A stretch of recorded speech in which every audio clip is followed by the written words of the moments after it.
So I had to take my vehicle in to get the snow tires put on and get a vibration checked out. So meanwhile, while I was waiting, a friend and I went around to the local thrift shops. So here's what I came up with. Out of the free bin of one place, I got a butter dish, which had a knob on it. I already took it off because it's aluminum and it's just going to scrap. And like I said, it was free, so scrap aluminum, why not? Just goes in the bin. And from one shop there was these, and not anything special. They're just cut glass salt and pepper shakers, and these types just don't sell anymore. And the lids, though, are sterling with mother of pearl tops.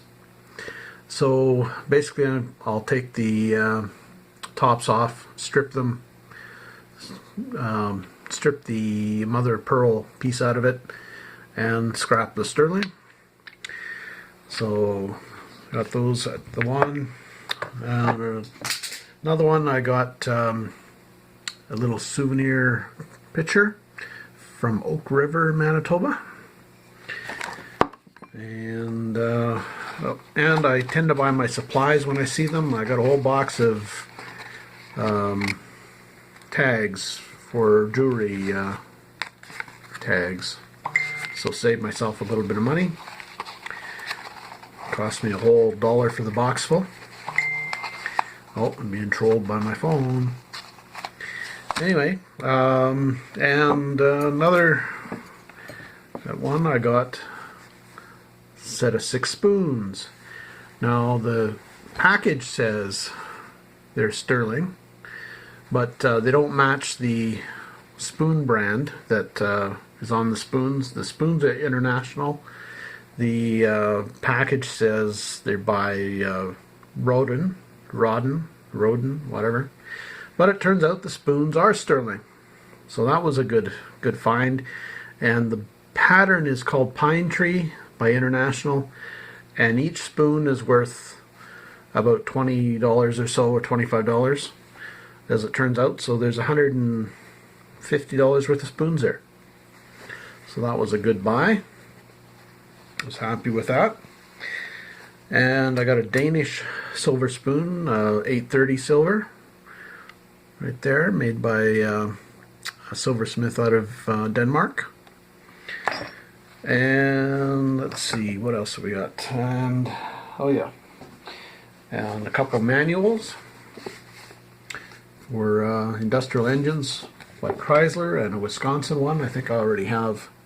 I may have a copy of this already, but and Bakelite galore.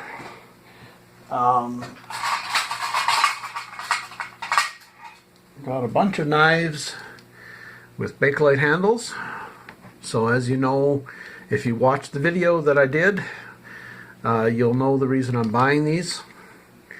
They do sell individually occasionally, but they're better in sets and the like, so these individual ones don't sell terribly well, except now I do have a market for them.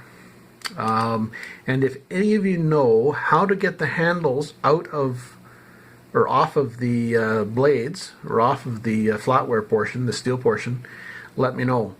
Without cutting them, with just somehow pulling them out. I don't know whether heating them up is going to do it or what. But I'd like to remove the handles on these particular ones, because I'll be selling just the raw Bakelite, but or Catalan.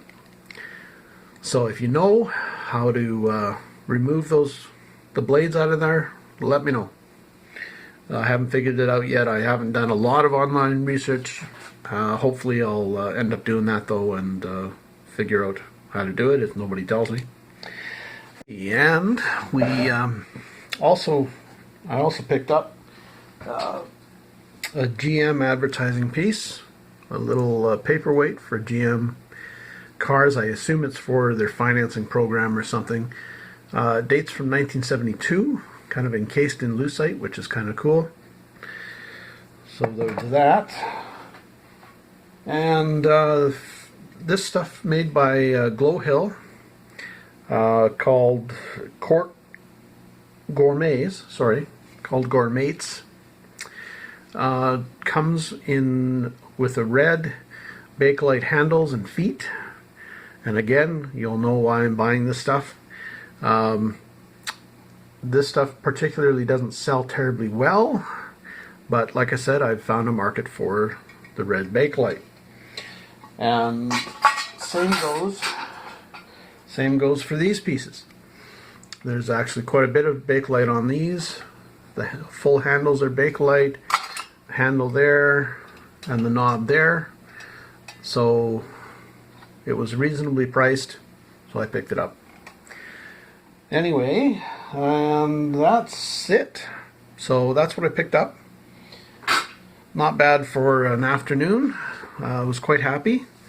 Picked up quite a bit. I was impressed. Normally I don't pick up that much going to those particular thrift shops, but this time, yeah, I got lucky and picked up quite a bit. So, anyway, if you still don't know what I'm talking about with the Bakelite, make sure you watch my video on Bakelite Catalan and what it's called. Alright?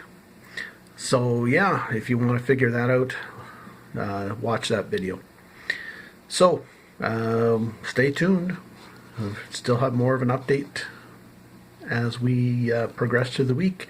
Oh, and the van. Right, the van. So, as it turns out, that vibration was caused by a U-joint. And the U-joint was going to the point where they said it's not even safe to drive. So, it's being repaired. I had to leave it there overnight. And it'll be there for a day or two. So, yeah, fun. Only an hour or two worth of work, so it shouldn't be too much, but it'll make it safe again, and it won't vibrate. So, yeah, stay tuned for more. So, it's been a dreary day. It's been freezing rain pretty much most of the day. I did have a customer come by at about 12:30 and spent a little bit, but the rest of the day has been dead because of freezing rain. So, the roads are not really that great, but I did manage to get some work done. This room is supposed to be kind of my workshop / scrap processing area. We still have to insulate the walls and do that. That won't be done for quite a while yet. I've got to get the offices done before that, but I am trying to get a bit done. I do have several boxes of tools. Had about 7-8 boxes of tools I dragged with me, and all kind of mixed up and together, and I couldn't find a single thing, or rarely could find the tool I needed. So it's time to sort tools. I picked up a file cabinet at the local Walmart, and for those of you not familiar with the local Walmart, that's the local dump.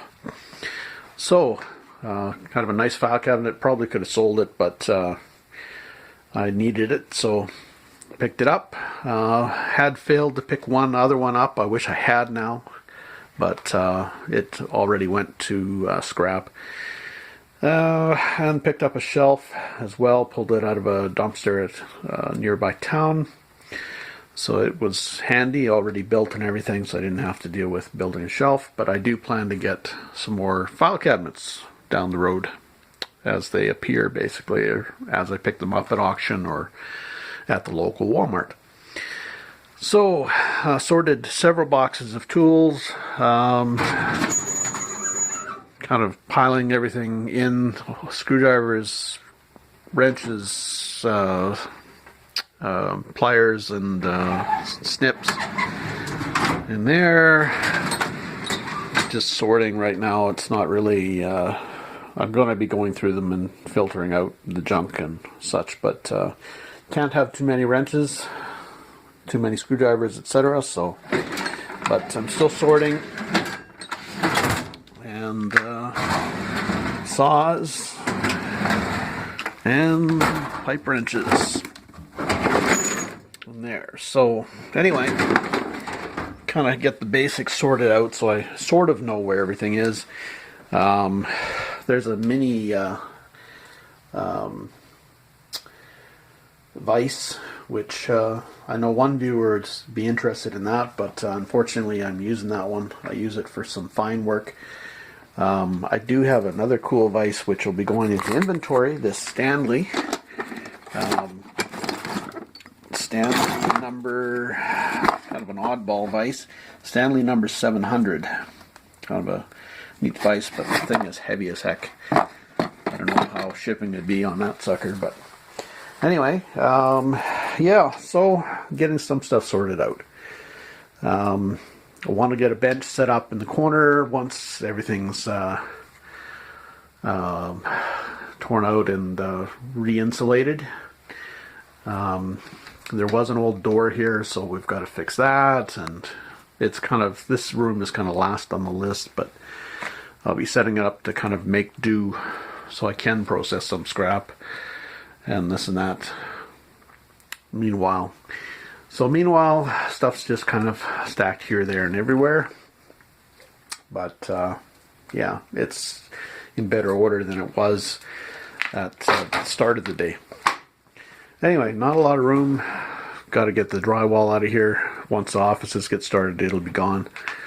Yeah, so it's just temporary, sort of temporary, permanent, I guess. Because the file cabinets will go along the walls here, and I'll be putting shelves up along the walls here as well. Maybe some pegboard or something on the back wall. We'll see. Just yeah. Anyway, that's what I've been doing this past day. Like I said, got a lot done, really, considering all the boxes that I processed. So happy about that. Doesn't look pretty, but it's getting done. So anyway, thanks for watching. This will be a short update, of course. So yeah, I guess that's about it. Be opening up some next week. I'm not sure whether I'm going to open Monday or Tuesday if the freezing rain continues, and we're supposed to be getting a storm, so I'm not sure what's going on. Anyway, happy picking, safe picking, take care.